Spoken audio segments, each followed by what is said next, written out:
अस्सलाम वालेकुम दोस्तों, सेल इलेक्ट्रिकल में खुश आमदीद। उम्मीद है आप सब खैरियत से होंगे।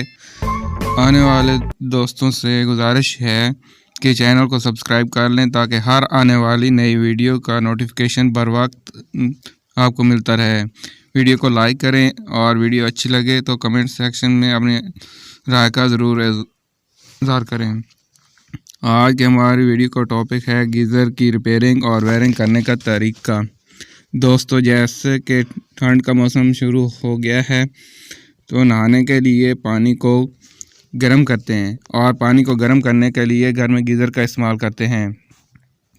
दोस्तों, आपके घर में जो गीज़र इस्तेमाल हो रहा है आप उसको चालू करते हैं तो वो चालू भी हो सकता है या किसी वजह से ख़राब हो सकता है। तो आज की इस वीडियो में आपको बताऊंगा कि आपका जो गीज़र होता है इसमें जो फॉल्ट आता है आप उसको कैसे चेक करोगे और इसके साथ साथ ये जो गीज़र होता है इसकी वायरिंग कैसे करोगे।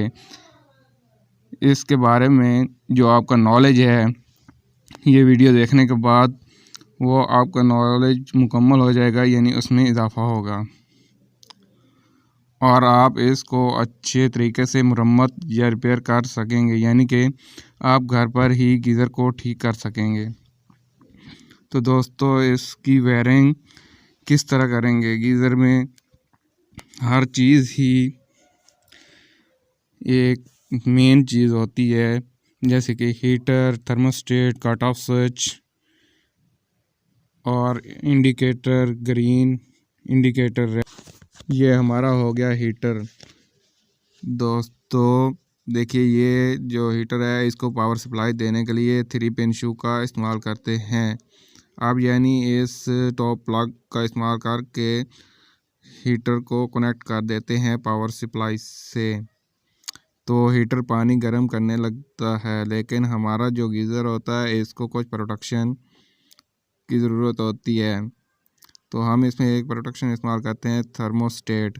थर्मोस्टेट का काम यह है, जब पानी गर्म हो जाता है जितना टेम्परेचर हमने एडजस्ट किया है तो उसके बाद पावर सप्लाई बंद कर देता है, यानी कि जितना गर्म पानी हमें चाहिए उतना होने के बाद ये खुद ब खुद हीटर को बंद कर देता है। तो दोस्तों, उसके बाद हमें ज़रूरत होती है एक और प्रोटेक्शन इस्तेमाल करते हैं जिसे हम कट ऑफ कहते हैं।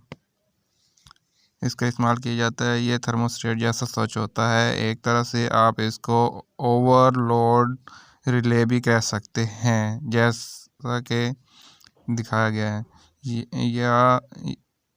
ये थर्मोस्टेट की तरह ही होता है। अब दोस्तों देखिएगा, आपको जो गीज़र नज़र आ रहा है इसमें 2 इंडिकेटर इस्तेमाल किए गए हैं, यानी 2 इंडिकेशन लैंप इस्तेमाल किए गए हैं। एक ग्रीन कलर का है, ये ऑन हालत को ज़ाहिर करता है, और दूसरा रेड कलर का है, ये ऑफ हालत को ज़ाहिर करता है।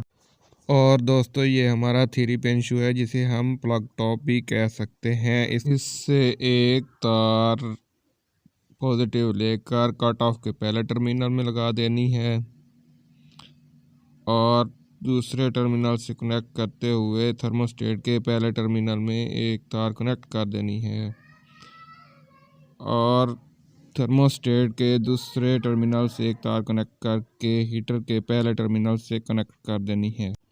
कट ऑफ के आउटपुट से एक तार ज्वाइन करके हीटर ऑफ इंडिकेटर के पहले टर्मिनल में लगा देनी है। ये आपके हीटर ऑफ की हालत को शो करेगा। और थर्मोस्टेट के आउटपुट से एक तार ज्वाइन करके हीटर ऑन इंडिकेटर के पहले टर्मिनल में लगा देनी है। ये हीटर ऑन इंडिकेटर की हालत शो करेगा। इसके बाद आपने एक तार नेगेटिव लगानी है।